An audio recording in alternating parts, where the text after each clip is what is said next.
Assalamualaikum warahmatullahi wabarakatuh. Selamat pagi anak-anak hebat, anak-anak smart di seluruh Sulawesi Selatan. Kembali lagi bersama saya Ibu Satriani Esos dalam mata pelajaran sosiologi.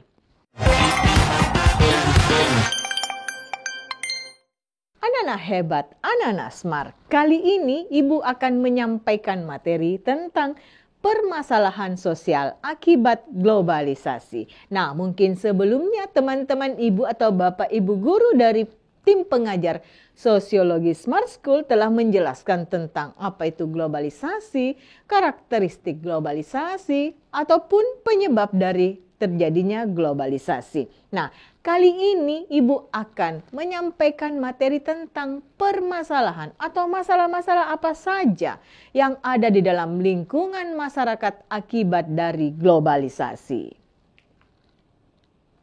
Nah, berbicara tentang globalisasi itu sendiri, mungkin anak-anakku bisa menyaksikan bagaimana efek dari globalisasi dalam pola tingkah laku ataupun pola hidup dalam masyarakat. Contohnya mungkin ibu bisa lihatkan di gambar bahwa budaya-budaya tradisional atau alat kesenian tradisional angklung bisa mengglobal di seluruh antero negara di luar. Nah, di sini disaksikan orang luar bisa menggunakan angklung ya, bisa menggunakan alat-alat musik tradisional ya, dan mengenal alat-alat musik tradisional di negara kita. Itu adalah salah satu bukti adanya globalisasi. Nah, kenapa globalisasi itu bisa terjadi? Terutama dalam faktor komunikasi. Karena komunikasi yang terjadi dengan adanya internet bisa mengglobal. Artinya dengan Facebook, dengan Instagram, Twitter, Telegram, kita bisa berkomunikasi dan saling mengenal dan adaptif dengan budaya-budaya dari luar. Nah, sebelumnya mungkin anak-anakku sudah paham apa sih yang dimaksud dengan globalisasi itu sendiri.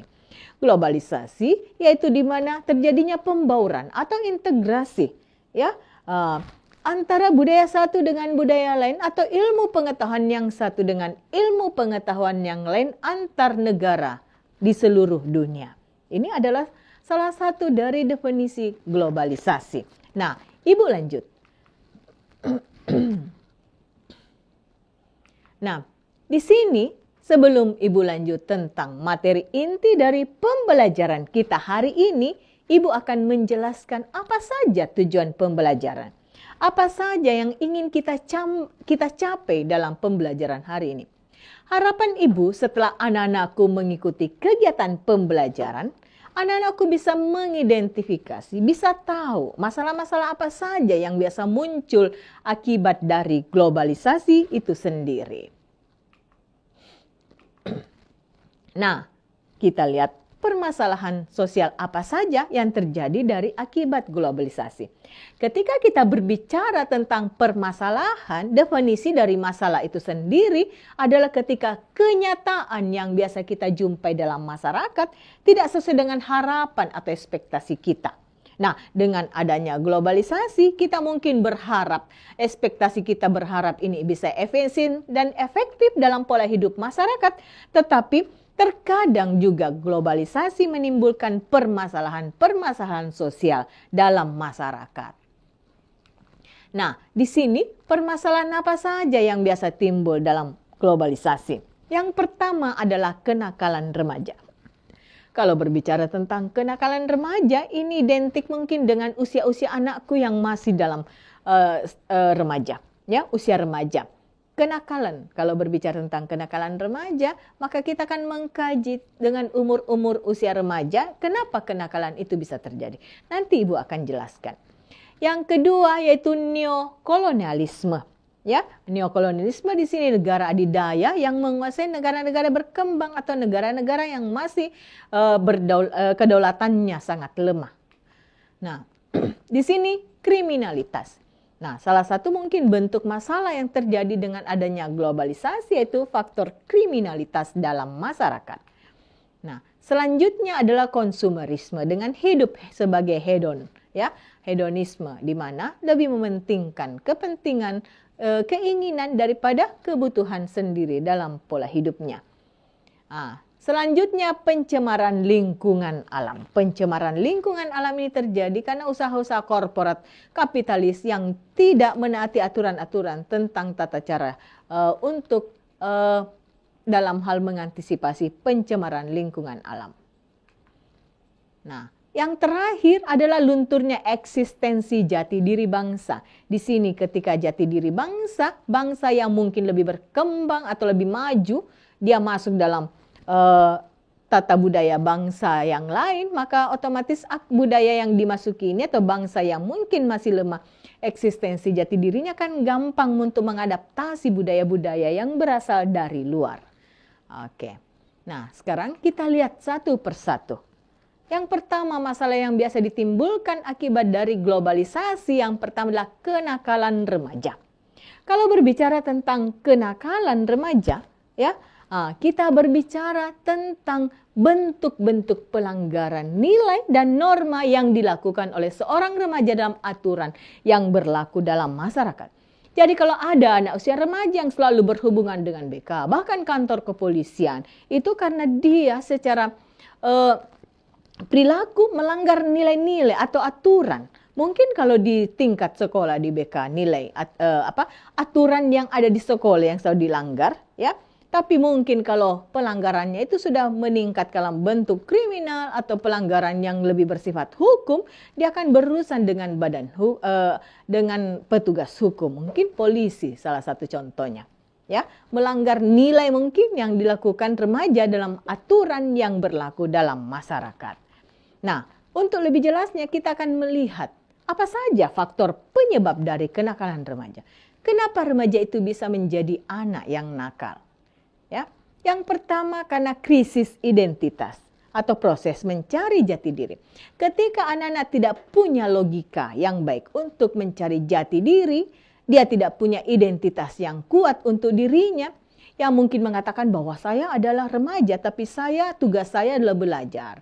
Tugas saya untuk menjadi orang yang baik. Tugas saya untuk berproses menentukan masa depan yang lebih baik. Kalau identitasnya sudah kuat, otomatis proses perjalanan dalam mencari jati diri itu akan baik juga. Tetapi ketika krisis identitasnya masih lemah, dia tidak bisa mencari apa yang ada dalam dirinya, potensi apa yang ada dalam dirinya. Ya, otomatis dia akan gampang untuk terombang-ambing. Dia akan menjadi sangat labil. Nah, dengan kehidupannya yang labil, ya, sama dengan ketika pohon yang diterpa angin, ketika dia tidak punya pondasi yang kuat, ya, atau prinsip yang kuat, dia akan gampang terombang-ambing mengikuti arah angin tersebut. Sama juga dengan kenakalan remaja. Ketika kalian tidak punya identitas yang kuat dan proses mencari jati diri yang mungkin tidak bisa menemukan jati diri dengan baik, maka akan gampang terpengaruh oleh teman dan lingkungan pergaulan.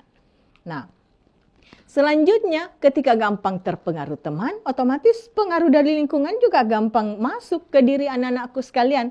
Nah, ketika ada temannya berbuat nakal, ikut nimbrung dan ikut melakukan kenakalan, otomatis itu adalah pengaruh dari lingkungan sekitar karena pondasi diri yang tidak kuat dalam diri anak-anakku sekalian. Oke? Nah, saya yakin anak-anakku sudah bisa memahami. Nah, anak-anak hebat. Selanjutnya, yaitu kita lihat contoh-contoh apa saja yang biasa kita lakukan dalam kenakalan remaja. Yang pertama, tawuran. Nah, anak-anakku, siapa yang biasa tawuran? Mudah-mudahan tidak ada ya. Karena tawuran salah satu contoh bentuk dari kenakalan remaja. Nah, di sini anak-anakku bisa melihat ketika orang tawuran, maka efek negatifnya pasti akan lebih banyak disebarkan. Yaitu adanya korban fisik, korban mungkin tenaga, pikiran yang tidak sehat, ya, dendam psikis yang sangat terpengaruh. Ini yang menyebabkan lingkungan atau diri anak-anakku menjadi lebih tidak baik. Oke. Nah, selanjutnya kita berbicara tentang penyalahgunaan narkoba. Nah, biasa mungkin kita lihat berita-berita di luar sana bahwa narkoba sangat menggerogoti fisik dan pikiran anak-anakku semua. Anak-anakku tidak bisa lagi memikirkan masa depannya yang lebih cerah. Ya, tidak lagi bisa menemukan jati diri yang baik karena mungkin kesenangannya hanya sesaat. Dengan adanya narkoba, melupakan masalah-masalah hidup, tetapi setelah narkoba itu, masalah lain akan banyak bermunculan di diri anak-anakku semua. Nah, selanjutnya yang menjadi contoh di sini adalah pergaulan bebas. Mungkin hanya nakal-nakal yang biasa ikut terpengaruh dengan pergaulan yang tidak sehat, akhirnya muncul pergaulan bebas yang mungkin anak-anakku akan menjadi hal yang sangat negatif dan mempengaruhi pola kehidupannya. Ya, tidak fokus dalam mencari masa depan, dan pergaulan bebas bisa menyebabkan pernikahan dini. Nah, ketika pernikahan dini anak-anakku tidak siap psikis ataupun mental, ya, ataupun fisik, masa itu akan berpengaruh terhadap masa depan anak-anakku semua. Oke. Nah, selanjutnya setelah kenakalan remaja, kita lihat masalah yang kedua yang biasa timbul dalam globalisasi adalah neokolonialisme. Kalau berbicara tentang neokolonialisme adalah penjajahan baru, ya. Neo mungkin baru, kolonialisme kan bisa diartikan penjajahan baru.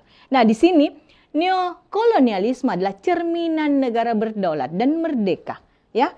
Penjajahan baru maksud saya di sini, mereka sudah mengklaim dirinya atau negaranya berdaulat atau merdeka, tetapi karena sistem ekonomi dan politiknya yang masih lemah sehingga negara adidaya, negara kuat bisa gampang saja masuk menggerogoti negaranya. Ya, jadi sistem ekonomi yang sangat urgen yang biasanya menjadi letak pondasi negara untuk berkembang dikuasai oleh negara-negara kuat dan kemudian ditentukan oleh sistem politiknya oleh negara tersebut. Inilah yang mungkin dia bisa mengatur penguasa-penguasa siapa saja yang bisa menjadi penguasa di negara yang diinvasi sehingga dia bisa mengatur negara tersebut. Nah, di sini mengapa globalisasi disebut sebagai penyebab neokolonialisme? Yang pertama karena globalisasi menciptakan hubungan tanpa batas. Sebagaimana Ibu sebutkan tadi bahwa pengertian dari globalisasi di sini adalah adanya hubungan tanpa batas antara satu negara dengan negara lain yang bisa berintegrasi secara budaya, ya, yang bisa berintegrasi secara ekonomi dan politik dan banyak sistem atau sendi kehidupan yang bisa terjadi tanpa batas dengan adanya globalisasi.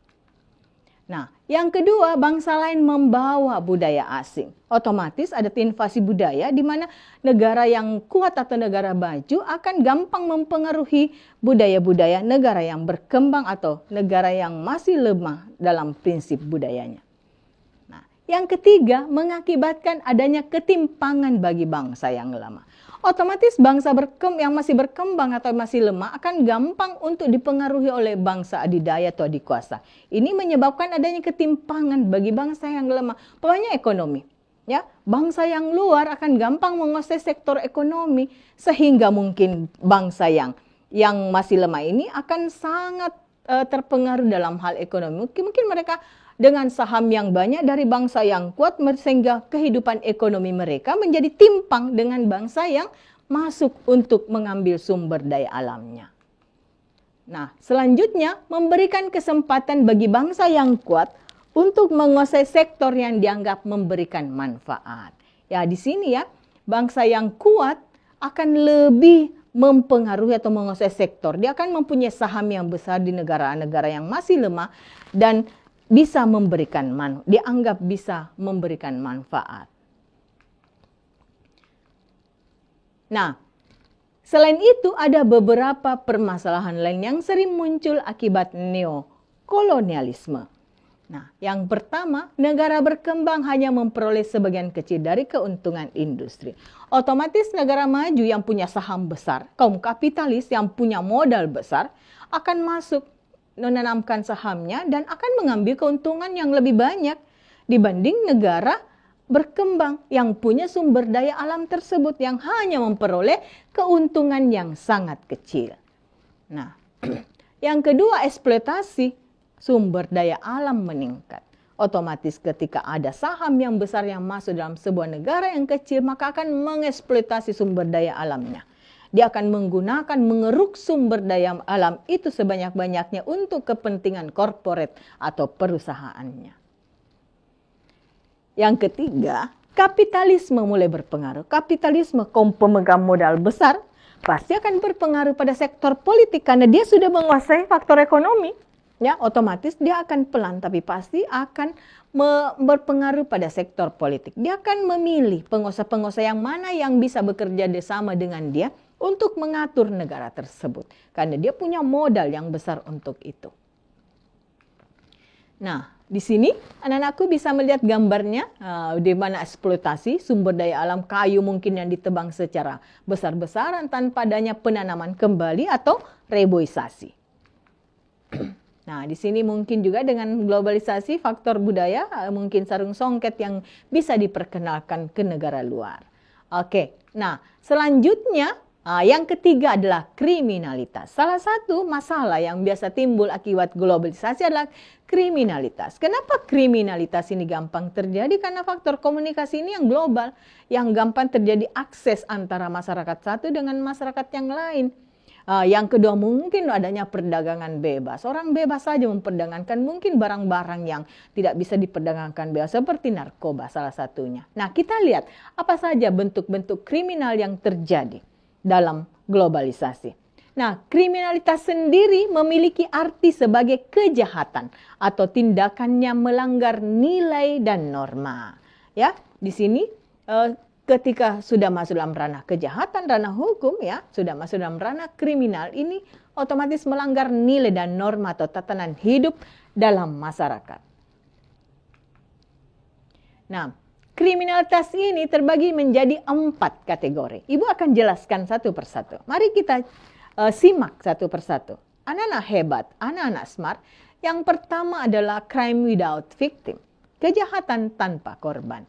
Mungkin maksudnya di sini tidak langsung jatuh korban sama dengan ketika orang membunuh, ya, tapi membunuh secara pelan. Ini yang dimaksud dengan kejahatan tanpa korban. Pemanya merokok, narkotika, sabu, mungkin dia hanya melakukan untuk dirinya sendiri, ya, tetapi secara pelan dia akan juga mempengaruhi orang lain. Ya, meskipun tidak langsung akan terjadi korban sama dengan ketika tawuran ataupun ketika perkelahian, ya. Nah, yang kedua white collar crime, ya. White collar crime itu kejahatan kerah putih. Kejahatan kerah putih maksudnya ini bukan kejahatan yang langsung mungkin menggunakan fisik yang kuat atau yang banyak, tapi di sini maksudnya kejahatan kerah putih yang dilakukan oleh orang yang berpendidikan dan berpangkat. Salah satunya adalah mungkin contohnya korupsi. Ya, para koruptor-koruptor yang mungkin memakai pakaian orange, ya, di KPK itu adalah salah satu contoh kejahatan kerah putih. Nah, selanjutnya yang ketiga adalah kejahatan korporat. Di sini Ibu sudah jelaskan dari tadi bahwa adanya kaum kapitalis, ya, yang membuka industri-industri di negara yang berkembang. Tapi dia tidak memikirkan bagaimana limbahnya dibuang secara sembarangan. Bagaimana limbah mempengaruhi pola tatanan hidup masyarakat. Ini yang dikatakan dengan kejahatan korporat, ya, korporasi. Nah, selanjutnya di sini adalah kejahatan terorganisir. Biasanya ini karena sistem yang terorganisir, ya, biasanya sangat mempengaruhi dalam pola hidup masyarakat. Umpamanya mungkin korupsi, tapi korupsi ini triliunan yang terorganisir dari pihak satu ke pihak lainnya, ya, ataupun kejahatan mungkin pembunuhan, ya, yang sudah direncanakan terorganisir sebelumnya. Ini adalah salah satu bentuk kriminal akibat dari globalisasi. Mereka gampang saja menonton bagaimana cara melakukan kejahatan. Mereka gampang tahu info-info. Ini akibat daripada globalisasi. Nah, yang keempat adalah konsumerisme. Nah, kita lihat dulu apa sebenarnya yang dimaksud dengan konsumerisme. Konsumerisme adalah paham, ya. Mungkin untuk lebih jelasnya, ya, Ibu akan menjelaskan di papan.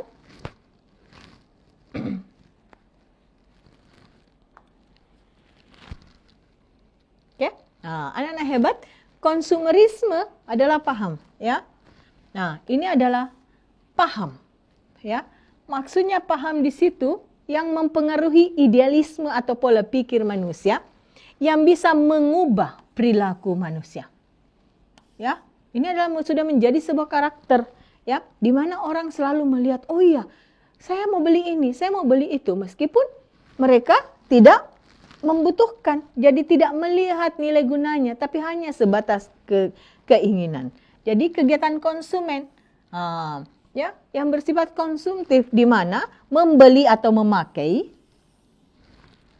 barang-barang secara berlebihan. Mungkin mereka sudah punya, tapi karena mungkin mereka menganggap bisa beli dan untuk memamerkan bahwa saya ini adalah orang yang modern, yang punya barang-barang yang modern, mereka langsung membelinya tanpa melihat nilai guna yang ada dalam dirinya. Oke, saya yakin anak-anakku sudah bisa memahami ya. Nah, selanjutnya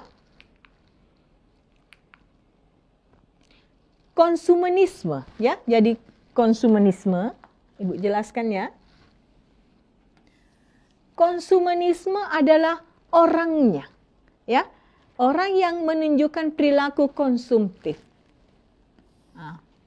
Di mana perilaku konsumtif ini yaitu membeli barang dengan lebih mengutamakan keinginan, ya, keinginan daripada kebutuhannya.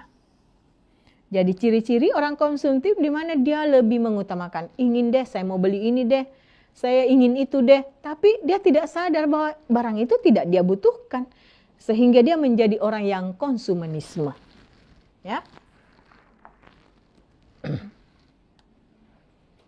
Nah, selanjutnya, dilihat bisa, anak-anakku lihat contoh ya, ketika ada barang sale, ya, diskon 50% bahkan sampai 70% dengan mumpung diskon deh, ayo beli. Padahal mereka belum terlalu membutuhkan barang tersebut. Bahkan mereka mungkin sebelumnya sudah punya, tetapi karena tergiur dengan harga sale atau harga diskon, mereka akhirnya membeli kembali karena itu hanya keinginan mereka. Ya. Nah, salah satu dampak juga dengan adanya belanja online, ya. Dengan akses belanja online yang sangat gampang, tinggal pakai HP, klik-klik, barangnya datang, paket. Nah, akhirnya globalisasi sangat berpengaruh pada konsumerisme.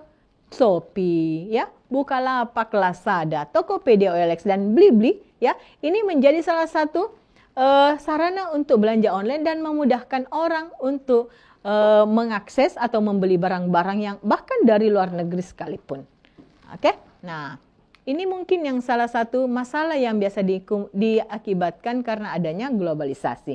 Contohnya handphone, sudah punya iPhone 13, baru-baru lagi ada iPhone 14, ya, dan mungkin akan dikeluar lagi iPhone 15. Dia mungkin rencana akan beli terus dengan iPhone yang terupgrade, ya, terupdate, ya. Ini mungkin salah satu bentuk sifat dari konsumerisme dan bersifat hedon. Ya, mungkin HP Samsung keluaran terbaru Galaxy S Flip 4, ya. Itu mungkin yang menjadi salah satu bentuk dari konsumerisme. Nah, selanjutnya pencemaran lingkungan alam. Ya. Kalau berbicara tentang pencemaran lingkungan alam, ya, kita berbicara tentang lingkungan sekitar yang sudah tercemar oleh udara, pencemaran air, pencemaran kimiawi, limbah padat dan polusi. Ya, yang panas akibat perubahan atmosfer. Mungkin karena industri-industri besar yang tidak safety terhadap sampah, terhadap pencemaran, sehingga ini yang menyebabkan pencemaran lingkungan alam di sekitarnya. Nah, selanjutnya globalisasi ditandai dengan meningkatnya pertumbuhan perusahaan multinasional. Ibu tadi jelaskan bahwa ketika ada pasar bebas atau perdagangan bebas, perusahaan multinasional gampang saja memasukkan barangnya atau bikin perusahaan dalam sebuah negara. Inilah yang meningkatnya pertumbuhan perusahaan multinasional. Nah, perusahaan multinasional ini berusaha mengembangkan usahanya di negara-negara lain, negara-negara yang berkembang, yang mungkin memang membutuhkan barang ataupun jasa dari perusahaan multinasional ini. Akibatnya terjadi eksploitasi sumber daya. Ya, mungkin karena berpikir, yang penting usaha saya maju, yang penting perusahaan multinasional saya berkembang. Mereka tidak memikirkan bagaimana mereka mengeksploitasi sumber daya alam di negara tujuan atau negara yang dia tanamkan saham, di mana perusahaan tersebut mengembangkan usahanya. Ya. Nah, sekarang kita lihat di sini bagaimana contoh pencemaran udara ya dari perusahaan korporat atau perusahaan-perusahaan besar. ya, yang menanamkan mungkin saham yang banyak dalam sebuah negara tujuan, tapi dia tidak mengantisipasi atau preventif terhadap pencemaran lingkungan atau udara yang ada di sekitarnya. Ya, limbah industri dan pencemaran udara. Seperti sampah yang bertumpuk, ya, ini akan menjadi masalah yang besar dalam kehidupan masyarakat, ataupun limbah-limbah kimia, ya, limbah-limbah kimia yang banyak. Nah, selanjutnya itu kita melihat, ya, masalah sosial yang timbul akibat globalisasi, yaitu lunturnya eksistensi atau jati diri bangsa. Nah, berbicara tentang budaya juga sangat berpengaruh kuat terhadap globalisasi, atau globalisasi sangat mempengaruhi budaya dalam suatu masyarakat ataupun dalam suatu negara. Nah, di sini kalau berbicara tentang bagaimana lunturnya atau hilangnya eksistensi jati diri atau budaya suatu bangsa, ya, yang sesuatu yang membuat kita lekas mengenali kebangsaan seseorang. Jati diri itu, ya, Ibu jelaskan, ya. Nah, kalau ada berbicara apa sih jati diri bangsa itu? Jati diri bangsa itu adalah khas, ya, yang ada dalam bangsa kita, ya. Bisa dari tutur kata, bisa dari perilaku, dan bisa dari pandangan atau pola pikir kita. Jati diri singkatnya adalah semacam moralitas publik, ya.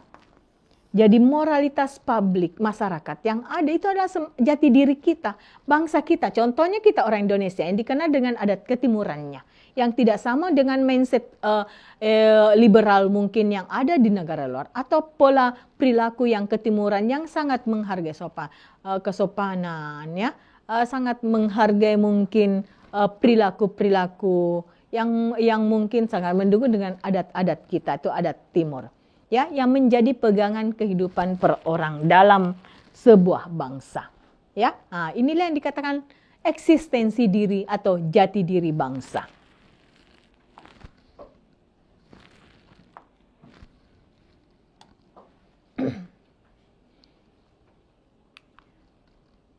Nah, di sini globalisasi menyebabkan banyaknya budaya luar yang lebih modern masuk, dan generasi muda akan lebih menyukai budaya tersebut daripada budaya negeri sendiri. Maka rusaklah atau hilanglah jati diri budaya bangsa, ya. Nah, kenapa bisa hilang jati diri budaya bangsa tersebut? Karena tidak diimbangi dengan pelestarian budaya negeri sendiri. Kan invasi budaya yang masuk dan mereka menganggap bahwa budaya ini bisa membuat kehidupannya lebih modern, dan mereka takut kalau tidak adaptasi dengan budaya modern yang masuk, mereka dikatakan anak muda yang ketinggalan zaman atau jadul, ya. Itu mungkin yang mereka hindari sehingga mereka gampang adaptasi dengan budaya luar.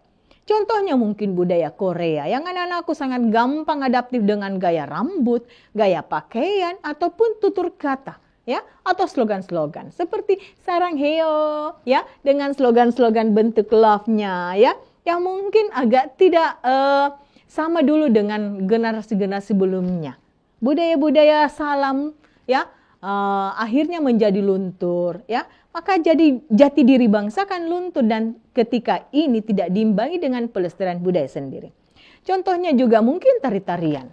Sekarang anak-anakku mungkin yang remaja sekarang lebih cenderung untuk mengadaptasi tari-tarian yang dari luar, ya, sehingga tari-tarian tradisional yang dari negara sendiri tidak dilestarikan dengan baik. Tutur kata ataupun bahasa, ya, ataupun lagu-lagu, mereka lebih biasa familiar dan menganggap dirinya lebih modern ketika mereka menghafal atau mengadaptasi lagu-lagu atau musik dari luar negeri dibanding musik atau lagu-lagu yang berasal dari negaranya sendiri. Oke, ini adalah salah satu masalah yang biasa terjadi akibat globalisasi dari faktor budaya, ya, dan menjadi salah satu yang menyebabkan jati diri bangsa sendiri akan luntur. Nah, oke. Nah, kenapa ada masalah? Apa yang bisa menyebabkan masalah itu akan gampang untuk teradaptasi dengan faktor budaya ini? Karena adanya internet, ya. Nah, ini.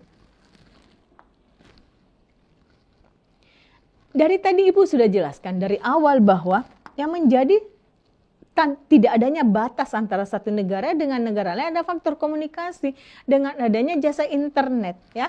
Dengan internet kita bisa tahu informasi dari seluruh dunia. Ya, akan gampang, mungkin baru saja terjadi di Amerika, di Inggris, kita akan gampang dengan cepat tahu. Ya, dengan adanya informasi, dengan adanya jasa internet, sehingga nilai-nilai ataupun norma, ya, yang tidak sama dengan norma kita masuk ke diri seseorang, akan gampang kita adaptif.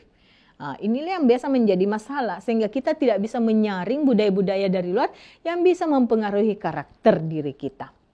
Nah, selanjutnya, perusahaan lokal banyak yang gulung tikar, ya.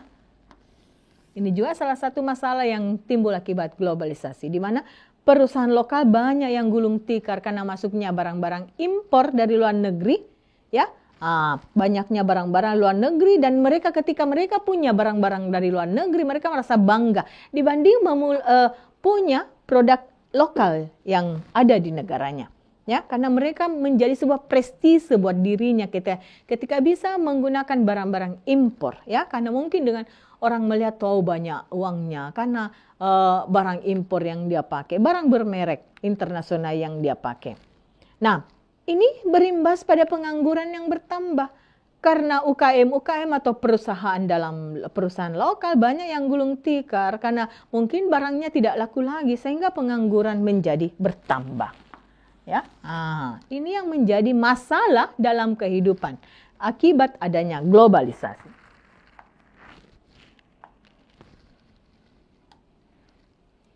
Nah, selanjutnya,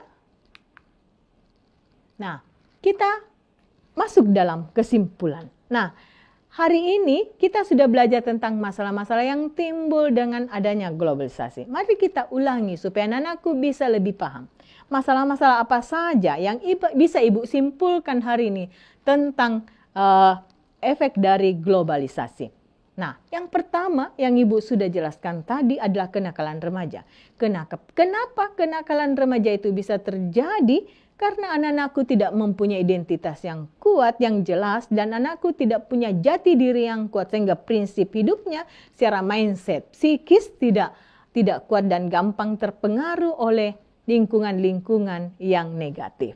Nah, selanjutnya nomor 2 adalah neokolonialisme, yaitu adanya invasi. Meskipun negaranya sudah merdeka dan berdaulat, tapi karena masih berkembang dan masih lemah sehingga gampang untuk diinvasi oleh negara-negara kuat yang adidaya. Mereka mengatur mungkin sektor ekonomi dulu dengan menanamkan saham, akhirnya berkembang ke sektor politik. Dia bisa menentukan siapa yang bisa berkuasa dalam negara tersebut. Nah, yang ketiga adalah kriminalitas. Di mana di sini kriminalitas bisa terjadi karena akses tanpa batas negara satu dengan negara yang lain, ataupun akses informasi yang gampang masuk dalam sebuah lingkungan masyarakat karena adanya globalisasi. Nah, yang keempat adalah konsumerisme, di mana ada kehidupan hedon, konsumtif, di mana orang yang disebut dengan konsumerisme membelanjakan, ya, atau berbelanja membeli barang-barang yang sesuai dengan keinginan tanpa memperhitungkan daya guna atau kebutuhannya.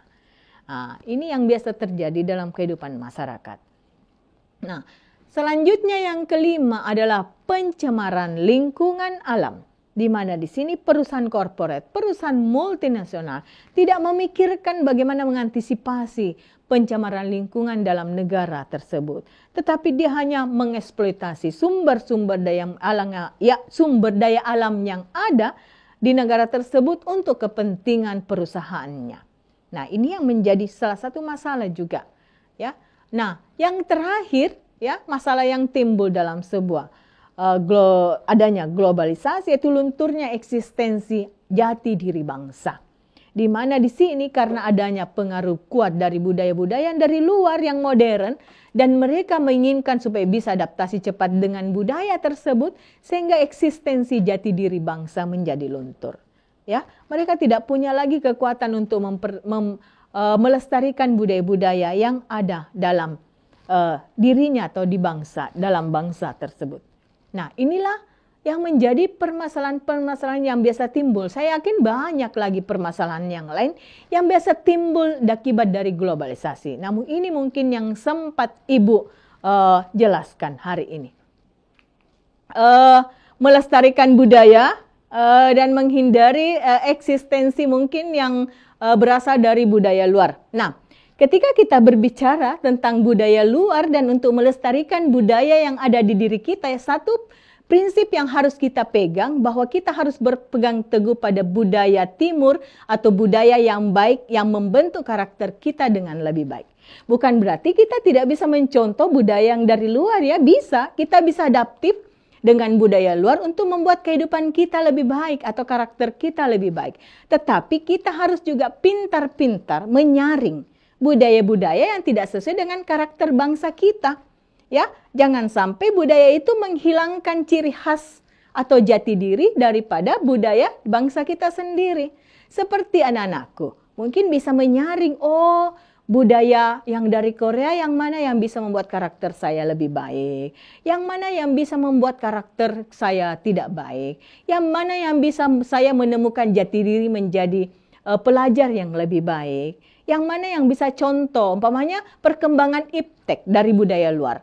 Ya, kita harus adaptif ya, supaya kita bisa nanti bersaing dengan orang-orang luar sana. Tapi kalau ada karakter pergaulan bebas atau karakter yang bisa melunturkan jati diri budaya bangsa kita, ya mungkin kita harus pintar-pintarnya menyaring sehingga kita bisa melestarikan budaya kita. Oke? Oke?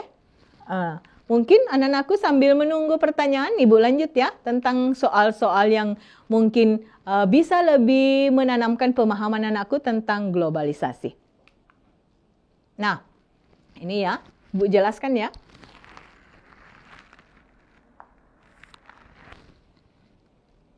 Nah, soalnya di sini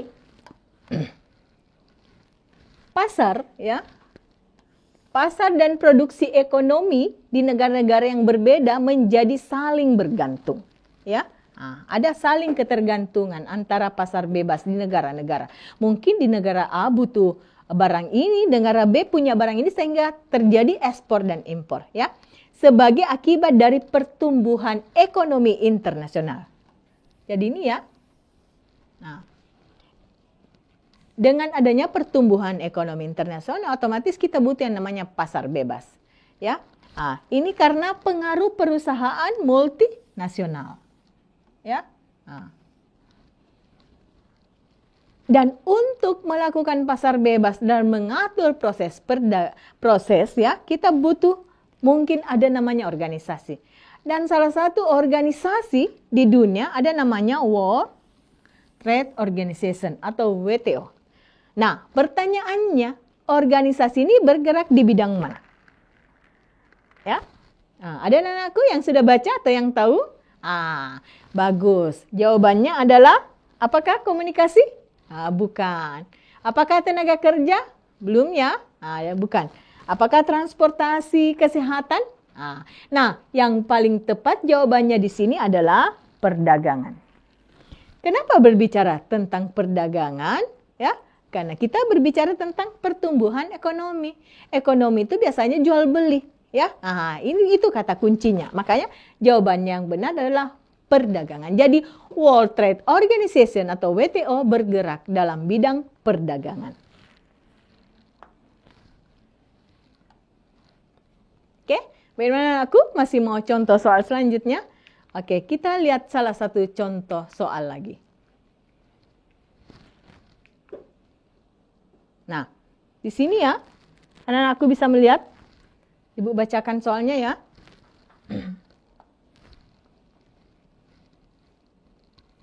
Sebuah restoran Jepang yang populer dengan moto menjual all you can eat, kini memiliki menu singkong dan es campur yang familiar dengan lidah orang Indonesia. Ya, hal senada juga dilakukan oleh restoran waralaba asing lainnya demi menarik minat membeli dari daerah setempat. Nah, dari ilustrasi di atas dapat disimpulkan bahwa globalisasi merupakan proses dari apakah berkembangnya variasi restoran asing? Ya, mungkin berkembang variasi, tetapi ini belum jawaban yang paling tepat. Karena tarif tinggi itu biasanya tidak terlalu tinggi tapi harganya bersaing sesuai dengan potensi pembelinya. Yang kedua, apakah teknik berjualan? Iya, ini memang salah satu teknik berjualan untuk menarik pembeli, ya. Tetapi ini belum menjadi hal yang disimpulkan bisa menjadi faktor yang bisa menyebabkan globalisasi, ya. Yang C, ketidakberdayaan. Ya, budaya lokal untuk menahan pengaruh. Ya, ini belum disimpulkan sebagai efek dari globalisasi. Apakah ketidakdayaan? Ya, globalisasi? Belum tepat saya kira. Nah, yang paling tepat jawabannya adalah E.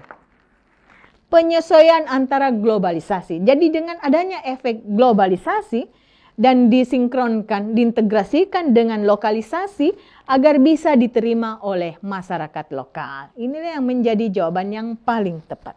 Oke, bagaimana anak-anak hebat, anak-anak smart? Saya yakin anakku sudah lebih paham tentang masalah-masalah atau pemahaman-pemahaman tentang globalisasi itu sendiri.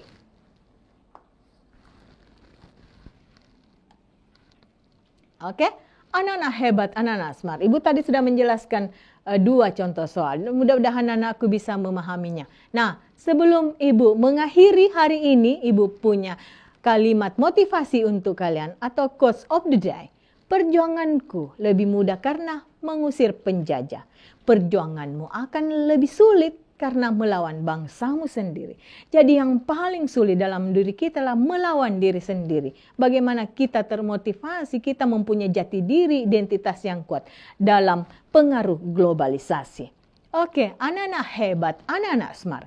Terima kasih atas keikutsertanya dalam pembelajaran Smart School hari ini. Mudah-mudahan pembelajaran hari ini ada manfaatnya untuk anak-anak hebat seluruh Sulawesi Selatan. Akhir kata Ibu ucapkan Assalamualaikum warahmatullahi wabarakatuh dan selamat pagi.